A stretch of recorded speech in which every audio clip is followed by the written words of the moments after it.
Mani sauc Ilva. Es nolasīšu Ojāras Vācieta Baltā romance. Nāk nakts ar visīsāko miegu un pašām visgarākām ilgām un rasainām sudrabas milgām. Nāk nakts ar visīsāko miegu. Nāk laiks ar viskarstāko pļauju un briedīgu kastaņu krusu un zeltainu birstalu klusumu. Nāk nakts ar viskarstāko pļauju.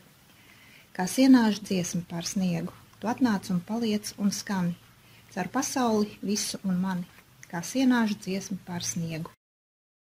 Vita esmu. Dzintaras pogulis mirdza ķempe. Mana bērnība paņem grāmatu rokās, noliec galvu un ierauga bezgalīgas pasaules. Dārta. Aspazī saulains stūrītis. Ja daudz ziedi neplauka un citu sēnā nomāca, tas melnais dzīves mūrītis, tad zini, viena vietiņa. Tev palika vēl bērnība, kā mazs un saulains stūrītis. Gan augļi viņā nenobriest, ne sulu var vizogām spiest, ne vīt vēl rožu vītas. Bet, lai tu tukšā nepaliec un ērkšķiem vien tik plosīts tiec, tad ņem kaut vijolītis. Mans vārds ir Ilze. No plaukta paņēmu grāmatiņu, pavisam jaunu. Nosaukums Es runāju nopietni. Autors Ints Kalns. Un ir dzejolītis Laimai nevajag daudz.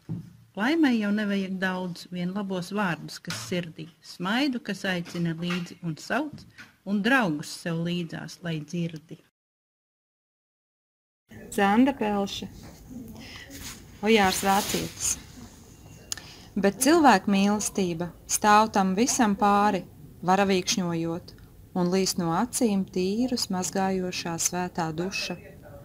Un kurš pats sīkumību sev ir nospriedis, dod, ko vien dod. Dod mušai spārnus, cik vien gribi, paliks muša. Mani sauc Uldis Sterģis. Es esmu Topiņu novada iedzimtājs, tāpat kā te viena kundze vēl. Un es nekad neizsapņoju par dzejas rakstīšanu. Un pēc profesijas esmu tēlnieks pedagogs. Nu, un pateicoties pagājušo gada rudenī Pētera Brūvērs atceras vakarā, es tur biju aizbraucis un klausījos un domāju un klausījos, kā to dzeju tur skaitu. Es domāju, jāpamēģina pašam arī tur. Un tā dzeja ir tāda. Varbūt jau diletantiski. Man mūza. Dēļ tevis es gribu lidot augstāk par putniem debesīs. Skriet ātrāk pa vēju. Nirt okeāna dzelmē. Dziļāk par zivīm. Un to visu tevis dēļ, mana mūza. Nepamet mani. Es zvaigznes tev debesīs nesolu. Es tās tepat uz zemes akmeņos iedegšu un mirdzošas pie tavām kājām nolikšu. Mana mūza nepamet mani. Es nolasīšu Pētera Brūvera dzejoli Ziemas rīts, kurš ir nodrukāts dzejoļu krājumā aiz stikla un ir izdots 2006. gadā. Guļu bez miega un dzirdu kā ziemelis ložņā ap pakšiem. Baltais un lielais nekas. Plīvuro logā kā spoks. Domās peld vārdi vai vienroces laivas līdz ledū tās iesalst. Talaga krokās meln tās, kas reiz tev šķitās it viss. Asaru dziedzeros asaras nu jau kā dzeldīgi vižņi. Labāk, ja vispār to nav, pavards, kad palicis mēms. Ceļo vai neceļo tālāk pa sprakšķošo radio skalu, nepienākt ziņas vairs tās, kuras ir domātas tev. Rītausmu piepeši modina zemledus meistaru soļi. Vergām pār pleciem tie iet, mēmules zivtiņas ķer. Balta skaudība apņem tad mani, kad redzu šos vīrus, spožu un dzīvu kaut ko, zemledū makšķerējot. Aizvēris acis, es ienirstu sevī un ezera virzienā slīdu. Rasi es kādam no tiem trāpīšos pēkšņi kā loms. Lasīja Iveta Brūvere. Labdien! Mani sauc Alla. Es gribu palasīt rakstiece Anna Ahmatova. Читатель, вылазитесь заявлюсь. Наш век на земле быстро течет, и тесен назначенный круг, и он неизменен и вечен, поэта неведомый друг. Jānis. Tad viens mazs gabaliņš par Kīru, bet te nav norādīts, Ksenofons, Anabāze, un grieķiski. Kai en tutoi Kīras parelaunon autos, syntoi hermenei kai allois trisin tetarsitoi klearhoi, eboa agento strateoma kata mesonto ton polemion hoti ekei basileos eia kai elege tode kan tuto nikomen mant hämin pepoiētai. Esmu Inese Alekse no dzimtām mājām Būmaņiem un lasīšu par kastani. Kastanis ir koks, kas vairo skaistumu, ģimenes materiālo un emocionālo labklājību. Tāpēc kastanis ir bieži vien sastopams pie senām ēkām. Katram kokam ir sava vieta un enerģētika, ir dodoši koki un ir ņemoši koki. Senos laikos saimnieks stādot kokus šīs vērtības ļoti ievēroja. Pie Alekša dzimtas veiksmīgas saimnieciskās darbības saknēm pieder pagalmā augošais kastaņkoks. Pavasarī mājas ļaudis priecē krāšņus ziedus vecis, rudenī zaļas adatu bumbas, kurā slēpts radības brīnums. Turklāt tas ir veiksmes talismans. Anita Aleks no savas bērnības atceras, kā vecā mamma no priekšauta kabatas izvilka apaļu brūnu kastaņu bumbuli un abas to pagalmu vidū iestādīja. No vecā tēva stāstītā kastaņi bijuši jau pagalmā krietni senāk, bet satrakojies būlis, tos izpadījis, jo Būmaņu mājās bija daudz govju, un būlis tolaik tika vests pie viņām paciemoties. Esmu Anita no Būmaņiem, un nolasīšu tekstu par vecmāmiņu, kas fotografējās pie Ežena Finka 20. gados pagājušā gadsimtā, un apzinot kultūra vēsturisko mantojumu, neiztikt bez tā gluži anekdotiskas epizodes, vai tā būtu sagadīšanās vai leģendas atgādinājums, bet savulaik Ežena Finka darinātais Būmaņu saimnieces Annas Alekses dzimušas Būmanes fotoportrets nekādu negribēja ļauties pārfotografēties. Mūsdienu digitālā tehnika neklausīja, un aparāta slēdes nostrādāja tikai pēc vairāk kārtējas tā darbināšanas. Bet realitātē ir pierādījies Finka pareģojums fotoportreta īpašniecei par dzimtas ilgu turpināšanos, turpat dzimtas mājās, par spīti nelabvēlīgiem ārējiem apstākļiem. Alekša šeit dzīvo un saimnieko jau 6. paaudzē. Bur man buris, skauž man skauģi, nevar mani izpostīt. Dieviņš cēla stipru sētu apkārt manu mājas vietu. Mani sauc Kristaps, un es lasīšu Viljams Venots. Viljams bija tā iegrimis savā nodarbē, kā nedzirdēja māti saucam. Viņš sēdēja nolīcis pār milzīgu rakstām galdu, un lūpas sakniebis skrūvēja pēdējo skrūvīti metāla cilindrā, kas pēc izmēra līdzinājās tukšam toaletes papīra rullītim. Cilindrs bija sadalīts vairākās daļās, kurās iegravētas dažādas zīmes un uzraksti.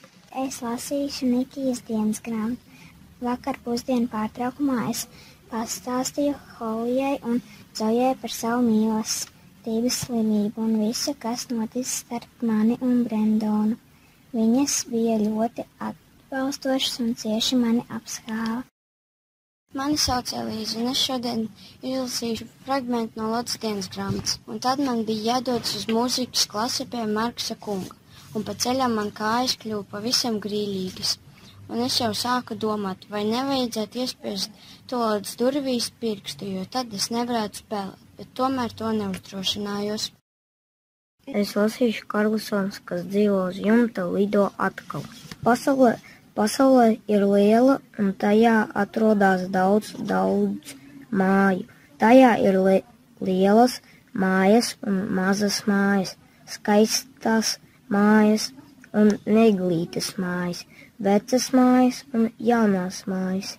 Ir arī mazas namiņš uz jumta. Šajā namiņā dzīvo Karlsons.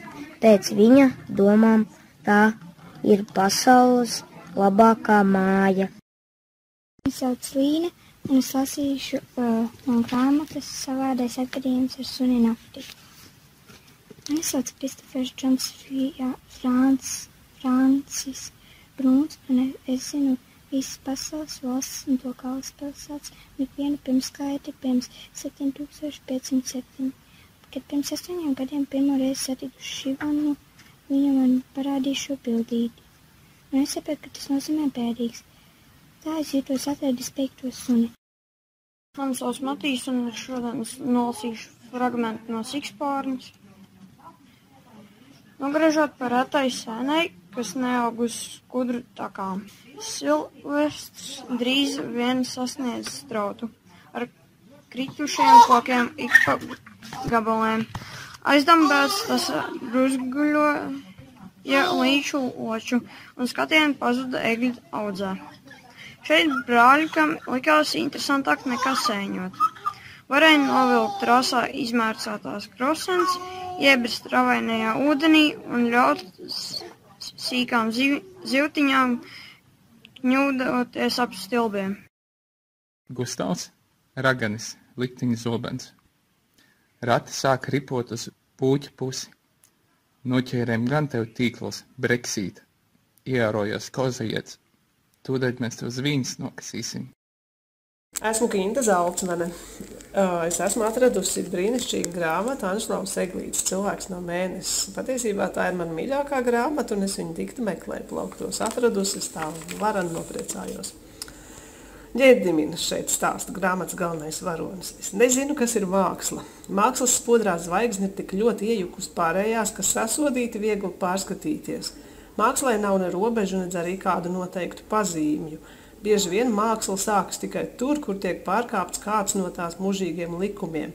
Pie mākslas reizēm nonāk laužoties cauri pavisam nelabiem brikšņiem un noiet tai garām pa vistaisnāko un platāko ceļu.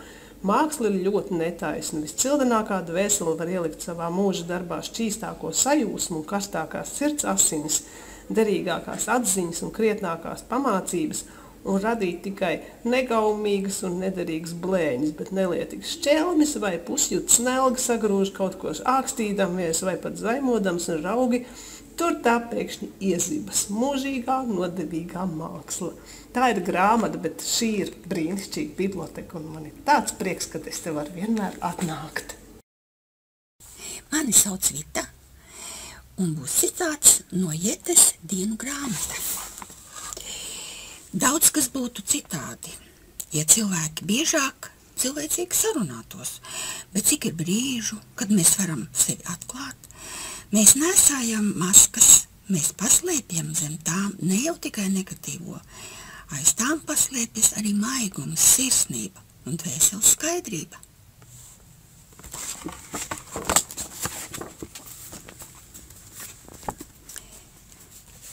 Tam, kurš kaut ko rada, ir savi iemīļoti darbi, kas viņa paša acīs šķiet skaistāki par pārējiem, jo radītājs redz to domu un izjūtu mirdzumu, kas pārnoja radīšanas darba brīdī pārējiem skatītājiem. Tas ir tikai krāsu, formas un kompozīcija veidojums, un viņus nekad netraucē redzēt kļūdas. Mani sauc Dainis. Krievijas propaganda bieži apšauba Latvijas valsts leģitimitāti, tiek meklēti dažādi iemesli, lai attaisnot PSRS agresiju pret citām valstīm. Putins ir teicis, ka 20. gadsimta lielākā traģēdija bija PSRS sabrukums. Taču cik leģitīma ir pašas PSRS izveidošana, kas organizēja, kas veica un kas apmaksāja tā saukto lielo oktobra sociālisko revolūciju, jeb valsts apvērsumu Krievijā 1917. gadā. Apraksta Andris Trautmanis grāmatas izlūkošanas noslēpumi nodaļā Parvusa likme uz Ļeņinu 81. līdz 85. šīs grāmatas lapusē. Un tā tad turpmāk stāstījums par apvērsumu Krievijā 1917. gadā no šīs grāmatas. Pirmais pasaules karš attīstījās Vācijai nelabvēlīgi, un Vācijas izlūkdienests rūpīgi analizēt situāciju un ienākošos aģentūras materiālus nonāca pie slēdziena, ka aktīva propaganda gan frontē, gan aizmukurē, streiku kustības organizēšana un situācijas revolucionizēšana novedīs pie cariskās Krievijas sabrukuma un pilsoņu kara. Šo ideju atbalstīja Austrumu frontes virspavēlnieks ģenerālis Ēriks Ludendorfs, Vācijas ārlietu ministrija un arī Vācijas ķēzars Vilhelms II. Un to īstenojot 1915. gada maija beigās Vācu izlūkdienestu ilgadējs aģents Segvārda Parvus devās uz Šveici, kur satikās ar Ļeņinu. Ilgi nevilcinoties, viņš ķērās vērsim pie ragiem, paziņodams, ka ir nauda, ir cilvēki un ir pati labvēlīgākā situācija, lai Krievijā veiktu apvērsumu un pārņemtu varu. Tagad vai nekad ar šādu iedvesmojošu izsaucienu Parvus noslēdz savu emocionālo runu.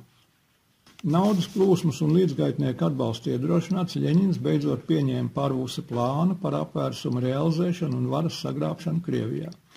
Tālāko pasākumu realizēšanā aktīvi iesaistījās Vācijas militārais izlūkdienests, kurš izgādāja atļauju Ļeņinam un revolucionāru emigrantu grupai vilcienā cauri Vācijai doties uz Zviedriju un tālāk uz Krieviju.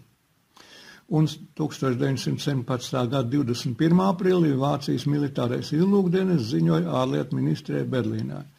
Ļeņina ierašanās Krievijā ir izdevusies, viņš darbojas saskaņā ar mūsu plāniem. Vācu naudas plūsma caur Stokholmu uz Krieviju tika veiksmīgi izmantot militārā apvērsuma sagatavošanai, kurš sekmīgi un samērā klusi realizējās 1917. gada 7. novembrī. Tika grāsta Krievijas pagaidu valdība un varu sagrāb Ļeņins un viņa līdzgaitnieki.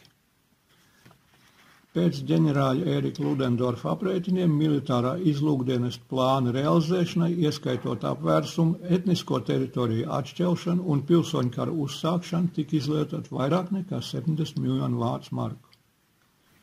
Tāda lūk ir īstenība par valsts apvērsumu īstenošanu Krievijā 1917. gadā, un nobeigumā par grāmatas autoru aiz pseidonīmu Trautmanis šķiet ir jāatpazīst Andris Trautmanis, kur darbība Padomju Latvijas un neatkarīgas Latvijas drošības iestādēs ir vispār zinām, un līdz ar to autora kompetence šajos jautājumos ir neapšaubāma.